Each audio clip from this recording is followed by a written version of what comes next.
We've been talking about how great friendships should be lifelines when we need help.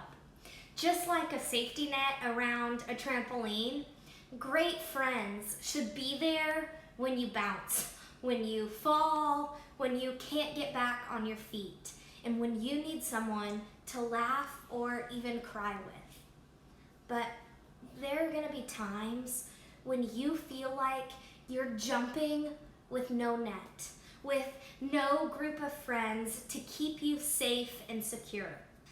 Maybe it's when your family or friendships change, or when you lose someone that you love, or when you hear about a tragedy in the news, or when you have to change schools, or when you have a secret, or when you or someone you love is sick, or maybe it's when you're not sure about the future.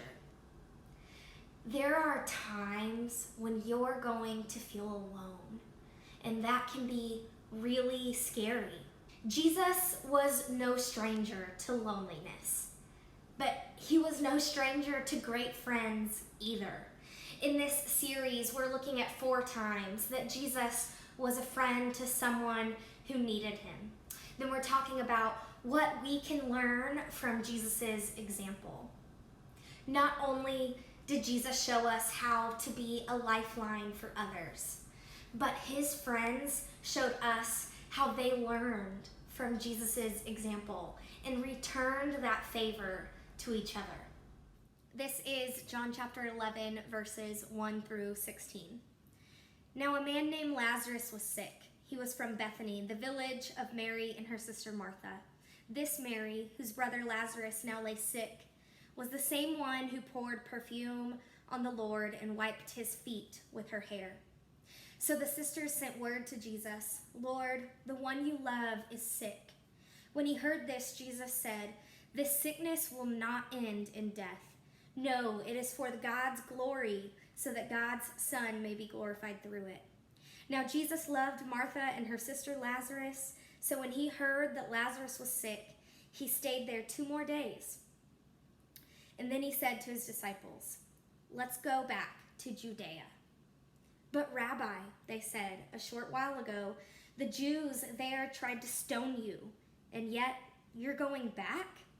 Jesus answered, "Are there not 12 hours of daylight?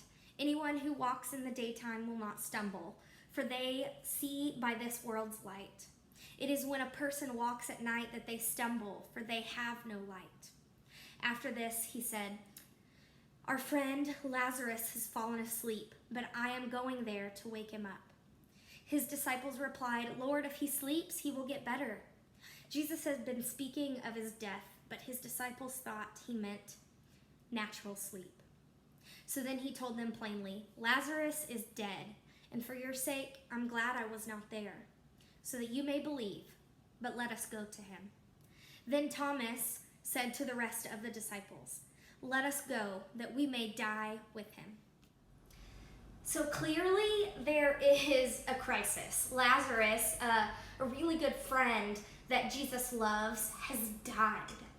Jesus wants to go back to the place where Lazarus was buried, but his disciples know that going back is dangerous.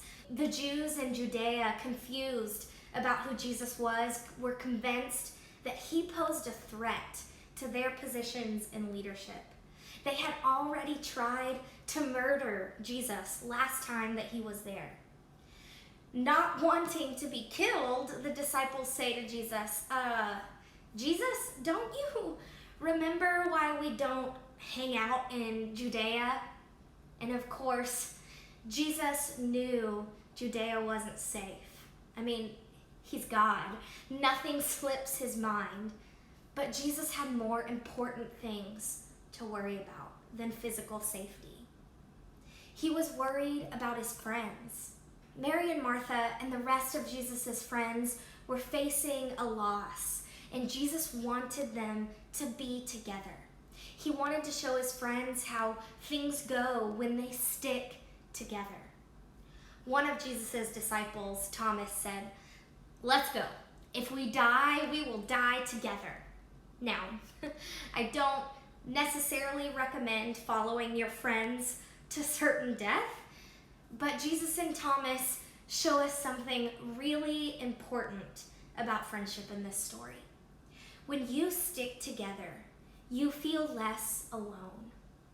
And hey, if Jesus did this for his disciples, don't you think he'd do it for you too?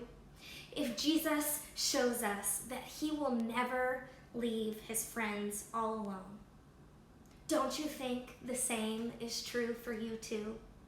There are a lot of moments in life that can make us feel isolated and alone, but we don't have to stay that way. When we are afraid or grieving or alone, Jesus gives us himself, and God gives us each other.